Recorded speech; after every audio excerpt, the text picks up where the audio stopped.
વિજયનગરના Chithoda police દ્વારા પ્રોહિબિશનના ગુનાના આરોપીને ઝડપી લોકઅપમાં મૂકવામાં આવ્યો હતો, પરંતુ લોકઅપને લોક ન કરતા આરોપી લોકઅપ ખોલી ભાગી ચૂક્યો હતો। જો કે પોલીસે આરોપીને ફરી ઝડપી લીધો છે। સાબરકાંઠા જિલ્લાના સરહદીય વિસ્તાર વિજયનગરના ચિઠોડા પોલીસ મથકે પ્રોહિબિશનનો આરોપી ઝડપી લઈ પોલીસ દ્વારા ચિઠોડા પોલીસ મથકની લોકઅપમાં મૂકવામાં આવ્યો હતો, પરંતુ લોકઅપને યોગ્ય રીતે લોક કરેલ ન હોવાને લઈ આરોપી લોકઅપ ખોલી ભાગી ચૂક્યો હતો।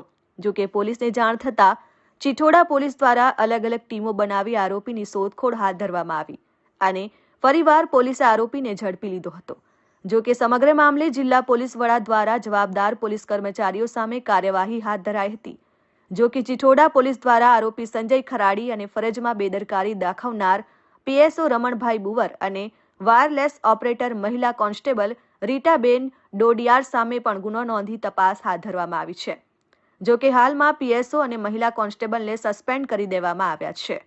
ચિઠોડા પોલીસ સ્ટેશનની અંદર પ્રોહિબિશનના આરોપીને પકડીને લોકઅપમાં રાખવામાં આવેલ હતો। આરોપીએ લોકઅપ યોગ્ય રીતે લોક ન થયેલ હોય તેનો લાભ લઈ અને આરોપી ત્યાંથી ભાગેલો હતો અને તાત્કાલિક જ ચિઠોડા પોલીસ સ્ટેશનની ટીમે બલીસા ગામથી આરોપીને ગણતરીના કલાકોમાં પકડી પાડ્યો હતો।